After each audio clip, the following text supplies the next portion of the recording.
Douala, Cameroon's economic capital city, Equinox Central News Desk. Ladies and gentlemen, thanks for joining Equinox Television on our last edition of the bilingual newscast for the day. The first part is in the French language with Nadine Yambo. Nadine Yambo, good afternoon. Good afternoon, Formi Armstrong Sanda. Mesdames et messieurs, bonjour. Merci d'honorer ce rendez-vous de l'information sur Equinox Télévision. Nous ouvrons ce journal en parlant de santé. Le Cameroun doit recevoir environ 1 700 000 doses de vaccins dans le cadre de la facilité COVAX. C'est un mécanisme mondial pour l'achat groupé et la distribution équitable des vaccins contre le coronavirus. Dans l'attente de ces vaccins, la priorité du gouvernement reste la sensibilisation des masses en vue du respect des mesures barrières. Le ministre de la Santé publique écarte l'hypothèse d'un confinement total aux mêmes parties de la population, visant donc à limiter la propagation du coronavirus. D'autres précisions dans ce reportage de Marcelin Gonçalves. La résurgence de la Covid-19 fait craindre le pire. Si le gouvernement refuse pour l'instant de verser dans l'alarmisme, il reconnaît cependant que la situation est assez préoccupante pour susciter une prise de conscience collective. Nous devons simplement comprendre que nous sommes tous appelés à participer à la sensibilisation, à participer à la surveillance active des cas. Et la surveillance active des cas passe par un testing massif des populations.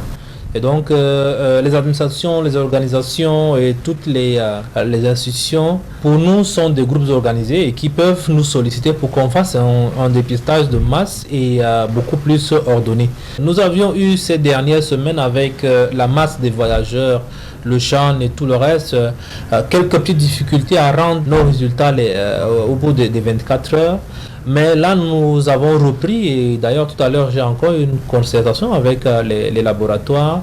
Donc, il n'y a pas de problème dans ce sens. S'il y a un sujet qui fait jaser en ce moment, c'est bien celui relatif à l'introduction du vaccin au Cameroun.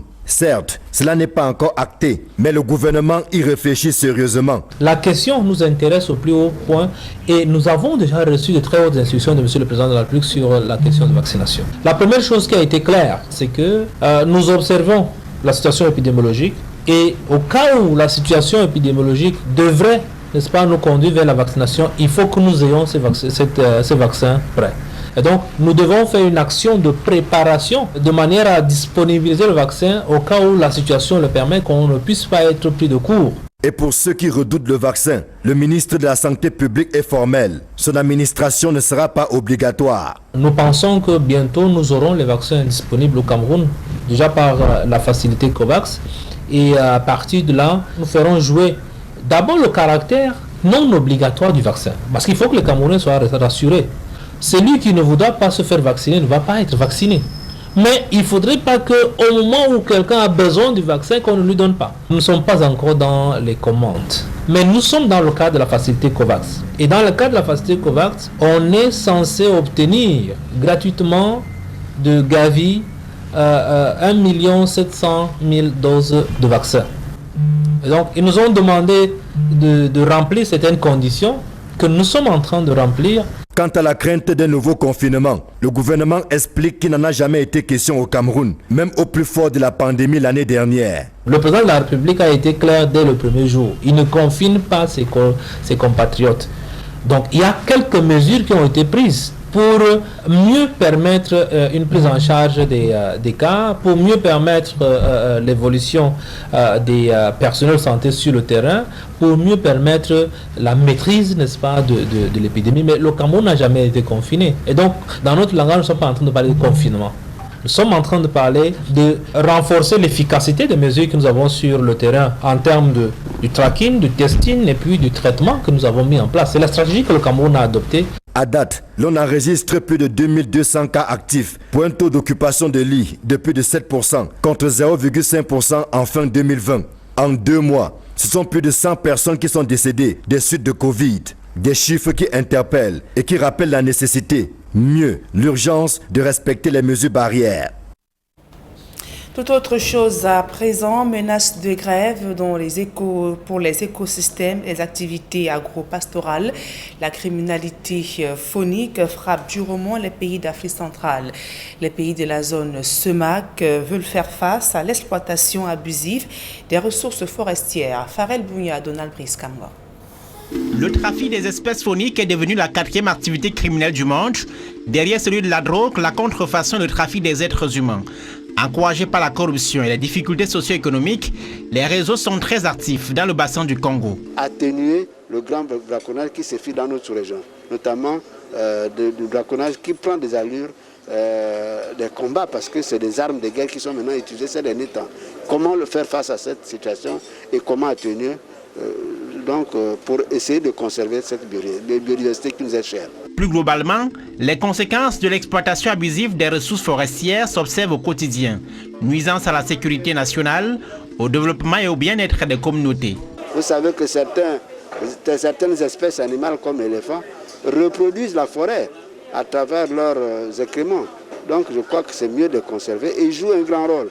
Et aujourd'hui, si les éléphants s'approchent des villages, c'est à cause de l'exploitation, parce que les arbres qui leur produisent des fruits sont abattus et ils n'ont plus rien à manger. Ils sont obligés de courir vers les plantations des populations. Lutter efficacement contre le trafic des ressources forestières demande des actions urgentes au plan socio-économique, notamment en matière de lutte contre le chômage des jeunes, une plus grande implication des communautés concernées, plaide la société civile. Il y a d'abord la situation de paupérisation des populations. Ce n'est pas justifié déjà, mais c'est une situation qui, pour la plupart dans les pays, trouve un peu écho à ce stade-là. Les jeunes sont concernés, des familles sont concernées. Deuxième plus grand bassin fluvial du monde après l'Amazonie, le bassin du Congo verra sa population doubler d'ici 2035. Une pression démographique plus grande sur les ressources forestières. La gestion durable de ces ressources sur les 5 prochaines années, c'est l'objet de cette rencontre de la Commission des forêts d'Afrique centrale. Ils sont attendus le plan sous-régional d'action, les moyens ainsi que les stratégies à mobiliser pour sauver les forêts de la sous-région. L'actualité sportive à présent, environ 207 millions de francs CFA. C'est le montant que le gouvernement camerounais doit verser à Clarence Seedorf, l'ex-entraîneur des Lions indomptables du Cameroun. C'est également la même somme que le Cameroun devra verser à Patrick Kluivert, l'ex-adjoint de Clarence Seedorf.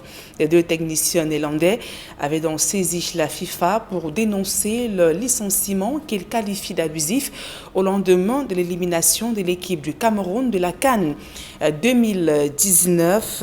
Donc, ils ont donc obtenu gain de cause. Autre précision avec Nana Paul Sabin. Clarence Seedorf, alors entraîneur en chef des Lions indomptables, avait appris son limogeage devant la télé, tel un vulgaire employé, le 15 juillet 2019. Le ministère des Sports et la FECAFOOT, co-signataires du dit contrat, sont en droit de faire jouer la clause résolutoire ou de terminaison. Autrement dit, la question du maintien de M. Seedorf à la tête de notre sélection Fagnon est clairement posée. Il ne me semble pas que cette question puisse trouver raisonnablement, objectivement, au regard de toutes les circonstances que j'ai évoquées, une réponse en termes de reconduction. Son maintien me paraît donc, comme à beaucoup de Camerounais, problématique. Et j'ai demandé à M. le Président de la FECAFOOT de le lui signifier conformément aux stipulations pertinentes du contrat.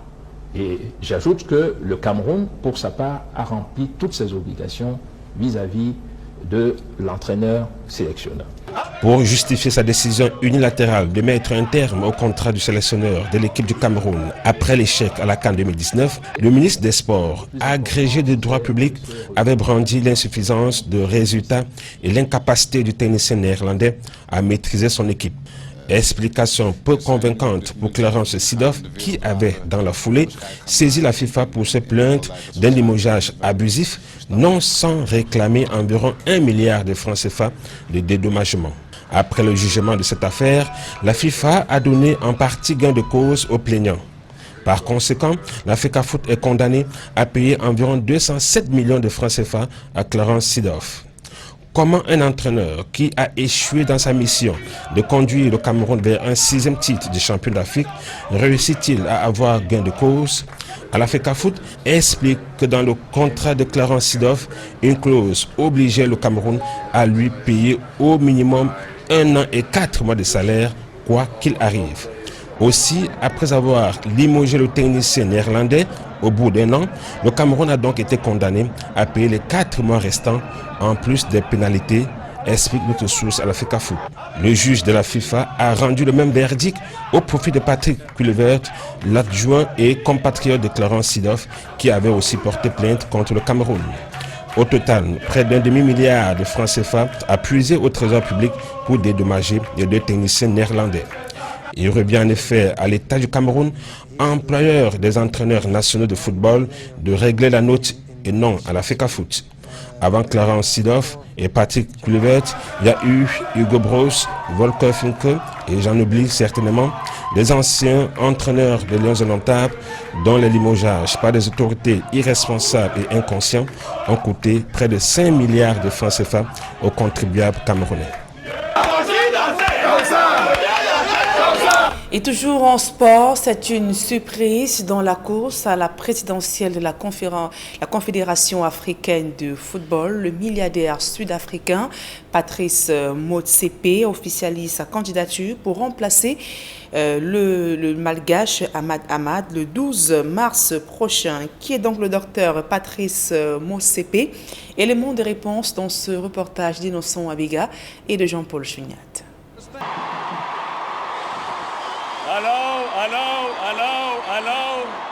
Qui est Patrice Motsepe l'Africain? Ce candidat en course à la présidence de la Confédération africaine de football. Le docteur Patrice Motsepe, né le 26 janvier 1962 à Soweto, un des townships les plus populaires de Pretoria, la capitale d'Afrique du Sud. Comme tous les gamins de son âge, le jeune Motsepe vit les affres de la ségrégation raciale dans son pays.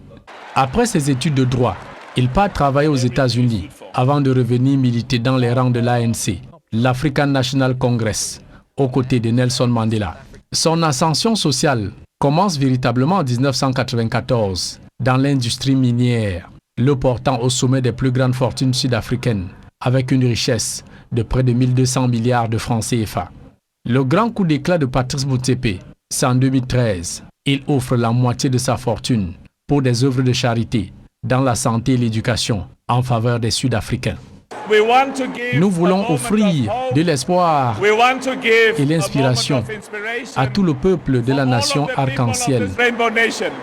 Propriétaire de 3 exploitations minières en Afrique du Sud, en Zambie et au Zimbabwe, le groupe du beau-frère du président sud-africain Cyril Ramaphosa est classé 12e mondial dans la production de l'or. Piqué dans son parcours par le virus du football, le milliardaire Patrice Motsepe achète en 2004 le mythique Mamelodi Sundowns, club cinquantenaire du championnat sud-africain. Son équipe en 17 ans remporte 7 titres de championnat national, 3 Coupes d'Afrique du Sud, une Ligue des champions en 2016 et la Super Coupe de la CAF en 2017. Candidature la plus attendue à l'Assemblée générale élective du 12 mars au Maroc, Patrice Motsepe avait su jouer sa partition dans l'organisation de la Coupe du Monde, tenue dans son pays en 2010. Un coup d'essai, coup de maître pour une compétition de tous les doutes. Patrice Motsepe paraît donc en prétendant sérieux pour trôner au sommet du football africain. C'est avec ce reportage que nous mettons un terme à la première partie de ce journal. La suite, c'est en langue anglaise avec vous. Fomi Amsron Sanda. Thanks, Nadine Yambo. Ladies and gentlemen, thanks for joining us in the second segment of information in the English language. After the letter to the Biden administration demanding the deportation of Cameroonian asylum seekers, some over 60 Cameroonian members of parliament are facing a backlash from civil society leaders, mainly those of Cameroonian origin. The criticism of civil society leaders come just after a series of criticisms from the Cameroonian public, mainly directed towards an opposition member of parliament who also took part in signing the letter addressed to the President of the United States of America. the civil society actors criticizing while speaking on Equinox Television's English flagship program, The Inside. Innocent Aze has the rest of the story. Society actor on The Insight on Equinox Television did not sound supportive to letter addressed by some 62 members of parliament, including those of the CPDM and SDF, to some 40 US congressmen who had in a correspondence to President Joe Biden quoted extreme conditions in Cameroon such as gross human rights violations, sequestration of Anglophones in the two English-speaking regions, and other socio-political tensions, demanding actions be taken, like grant Cameroonian immigrants in the United States a temporary protected status or a deferred enforcement departure. In reaction, the Cameroonian lawmakers hit back at what the term falsehood relates in the letter, meant to tarnish image of Cameroon's parliament. In reaction, this civil society actor seems to know Cameroon's parliament so well. We watch how the members of the ruling party stormed out, walked out of the parliament when this crisis began. We have watched different members of the parliament ignoring the cries and pleas of their various constituencies to talk about this issue in the parliament. For almost 4 years, Cameroon parliament has not gathered the muster or the will to come out and address this issue. Padia Sanga, a civil society leader, is indifferent. The Cameroonian parliament have never sat to debate on the Anglophone crisis. When the people were marching on the streets, MPs demonstrated, none of them did not react. Cameroon parliamentarians, they should be proactive and they will not get themselves embarrassed in that. Marshall thinks Cameroon's parliament is one of the worst he has come across. It's a kangaroo parliament because if a country as Cameroon have been engulfed in this war for 4 years and the parliament has not mustered the courage to talk about it, but they have the audacity to respond to the letter from senators and congressmen from a foreign country that has taken interest of what is happening in their country, and they are only now responding to that letter.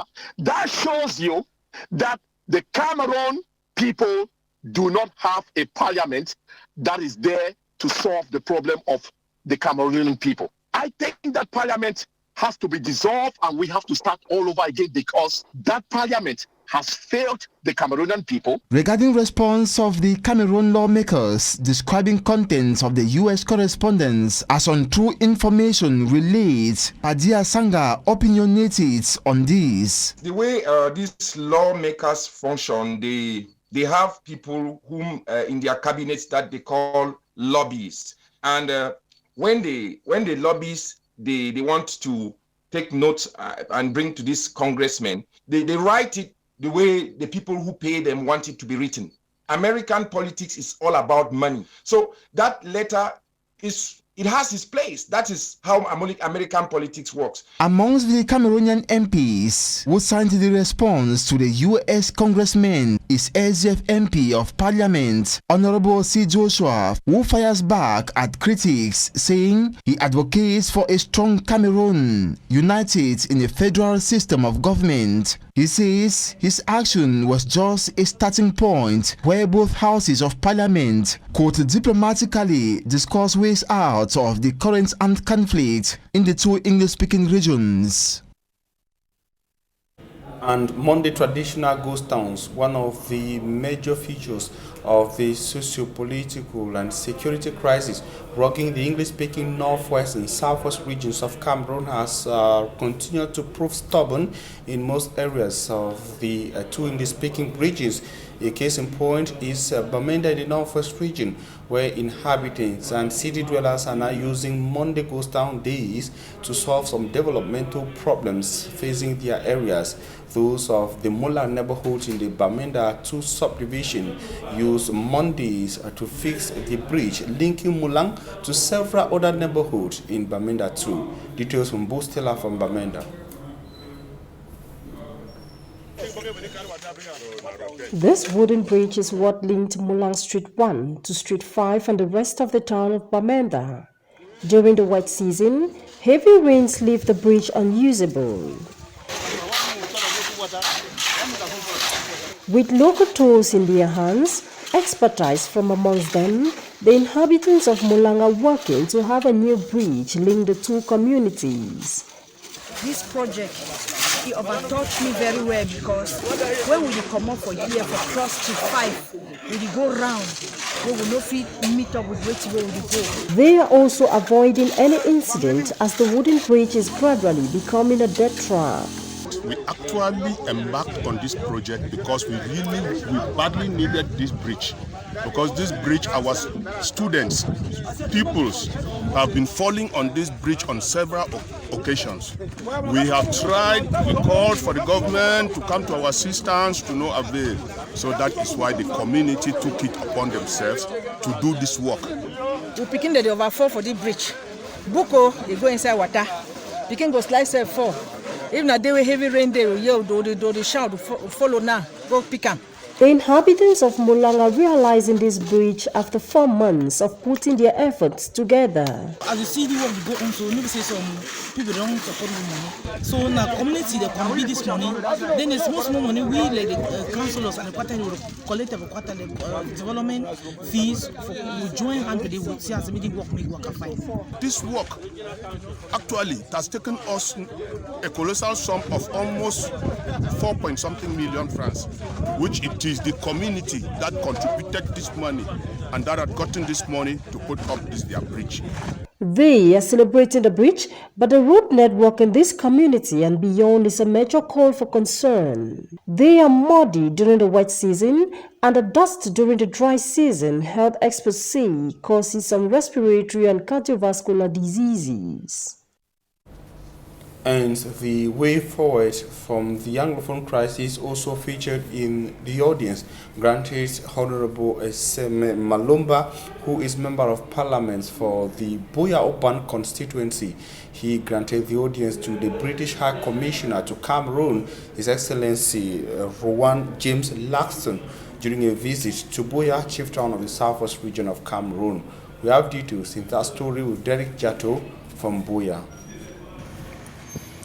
Britain, if not on all, but on many occasions, has demonstrated that she still has the interest of her former territory, the former British South in Cameroon's at heart.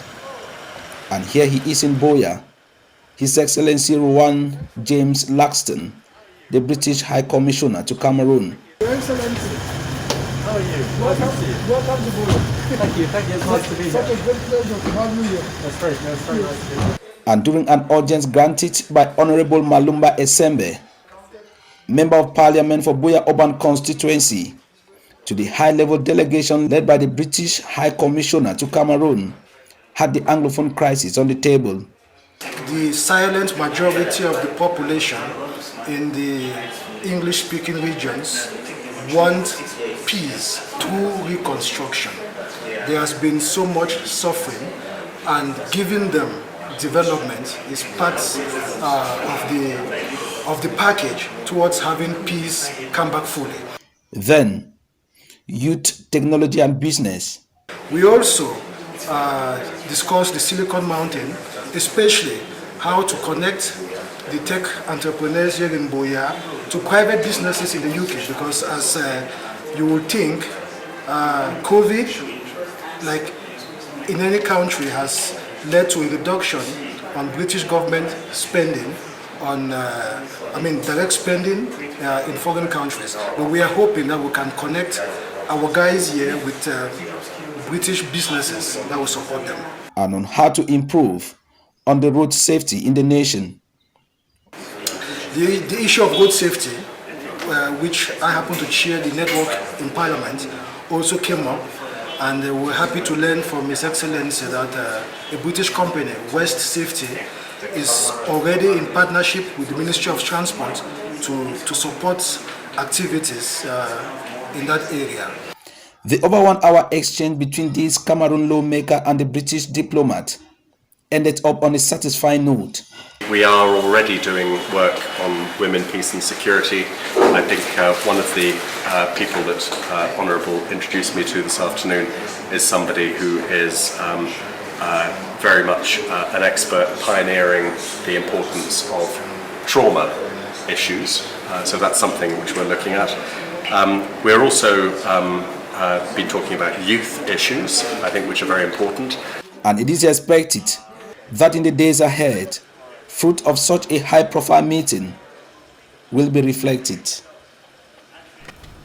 And we see talk security and issues linked to conflict to say that the worsening political and security or social crisis in the Central African Republic has provoked an uncontrollable influx of refugees into the east region of Cameroon, a pressure which has further created a food crisis, a water crisis, pressure on limited social amenities, and a security crisis on host communities.